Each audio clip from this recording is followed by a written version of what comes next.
Episode 9 एक बड़ा break. Hospital के बगल में ही मुंबई सिटी मॉल था। मॉल में वेस्टर्न ड्रेस का सेक्शन 5th फ्लोर पर था। माही लिफ्ट का वेट नहीं कर सकती थी, इसलिए उसने एथनिक सेक्शन से एक मरून स्लीवलेस नी लेंथ कुर्ता उठा लिया। वो मॉल में ही रेडी हो गई और उसने जल्दी से अंधेरी के लिए टैक्सी ली।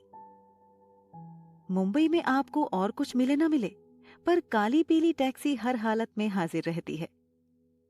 क्या हुआ दादा, टैक्सी क्यों रोक दी? उसने अपने बैग से ईयरफोन्स निकालते हुए कहा। मैडम, बहुत लंबी ट्रैफिक है। ड्राइवर ने हॉर्न बजाते हुए कहा। हे भगवान, अब बस यही बाकी रह गया था, मुंबई की ट्रैफिक में फंसना। माही अपना हाथ माथे पर रखते हुए कहने लगी। इसलिए वो हमेशा मेट्रो से ट्रेवल करती थी, पर हॉस्पिटल से मेट्रो स्टेशन बहुत दूर था, इसलिए आज उसने टैक्सी ले ली। माही जानती थी कि मुंबई के ट्रैफिक में फंसना मतलब घंटों इंतजार करना। वो अपना टेंशन कम करने के लिए ईयरफोन्स लगाकर जगजीत सिंह की गजल सुनने लगी। होठों से छू लो तुम, मेरा गीत अमर कर दो, बन जाओ मीत मेरे, मेरी प्रीत अमर कर दो। एक के बाद दूसरी, दूसरे के बाद तीसरी गजल। ऐसे ही 1.5 घंटे के बाद ट्रैफिक क्लियर हुआ। उसने अपनी कलाई पर बंधी टाइटन की ब्लैक घड़ी में टाइम देखा। ऑडिशन शुरू हुए 15 मिनट हो गए थे। भाऊ प्लीज टैक्सी जल्दी जल्दी चलाओ, माही ने परेशान होते हुए कहा। अरे मैडम, काय झाला? ये टैक्सी है, हवाई जहाज नहीं। आप चिंता मत करिए, जितना जल्दी हो सके मैं आपको पहुंचा दूंगा। बस आप प्लीज शांति से बैठ जाओ।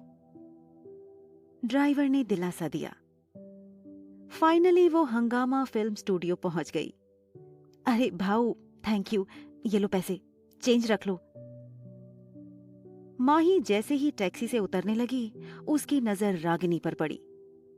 ब्लैक एंड व्हाइट स्ट्राइप वाला पेंसिल स्कर्ट और टाइट फिटिंग क्रॉप टॉप पहने वो काफी हॉट लग रही थी। प्रिया रागिनी को कॉन्ग्रेचुलेशंस बोल रही थी। रागिनी ने माही को देख लिया। वो आज भी उसे उसी नजर से देखती है जैसे 5 साल पहले देखती थी। उसके चेहरे पर एक शातिर मुस्कान बिखर गई और अगले ही पल वो प्रिया के साथ लाल रंग की ह्यूंडई कार में बैठकर चली गई। माही ने जल्दी वॉशरूम जाकर अपना टचअप किया और ऑडिशन वाले स्पॉट पर पहुंची। उसने देखा कि पैकअप हो रहा था। उसने कास्टिंग डायरेक्टर्स, स्क्रिप्ट राइटर्स और को प्रोड्यूसर को स्टूडियो के बाहर कुछ डिस्कस करते हुए देखा। I am so sorry sir, मैं लेट हो गई, पर क्या अब कुछ नहीं हो सकता है? उसने उन लोगों के डिस्कशन के बीच में घुसते हुए पीछे से कहा। बीच में लड़की की आवाज सुनकर सब नाराज हो गए। तभी असिस्टेंट डायरेक्टर ने उसको बिना देखे कहा, अब आप क्यों आई हैं? मेरा आसमान के लिए ऑडिशंस खत्म हो गए हैं। तभी स्टूडियो एग्जीक्यूटिव माचिस से सिगरेट जलाते हुए बड़बड़ाया। आजकल के यूथ तो बिल्कुल भी पंक्चुअल नहीं है, किसी भी चीज को सीरियसली ही नहीं लेते। सर, मैं यहाँ फर्स्ट फीमेल लीड के ऑडिशन के लिए नहीं आई हूँ, माही ने धीरे से कहा। क्या? अगर तुम फीमेल लीड के लिए नहीं आई हो तो फिर किस लिए आई हो? स्क्रिप्ट राइटर ने पूछा। मैं यहाँ सेकंड फीमेल लीड प्रीति के ऑडिशन के लिए आई हूँ, उनके पास जाते हुए माही ने कहा। सब लोग उसकी तरफ मुड़ गए और उसको गौर से देखने लगे। सब लोग उसके मरून शेड लिपस्टिक वाले होठ, बड़ी बड़ी मोरनी जैसी आंखें और सुर्ख गालों वाले तराशे हुए चेहरे को देखते रह गए। एक मरून कलर सिल्वर प्रिंटेड कुर्ते को उसने 1 पीस ड्रेस बनाकर पहना था।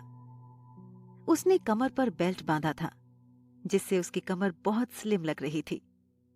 फ्रेंच चोटी के साथ गोल्डन ईयरिंग उसके लुक को कंप्लीट कर रहे थे। उसका फिगर परफेक्ट था और चेहरे पर एक मासूमियत थी। क्या नाम है तुम्हारा? डायरेक्टर का सवाल सुनकर सब अपने ख्यालों से बाहर आए।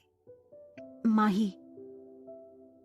डायरेक्टर ने इशारों में असिस्टेंट डायरेक्टर, प्रोड्यूसर और स्क्रीन राइटर से कुछ बात की और माही को कहा, ये नाम तो सुनी सुनाई लग रही है। माही, तुम इस रोल के लिए सिलेक्ट हो गई हो।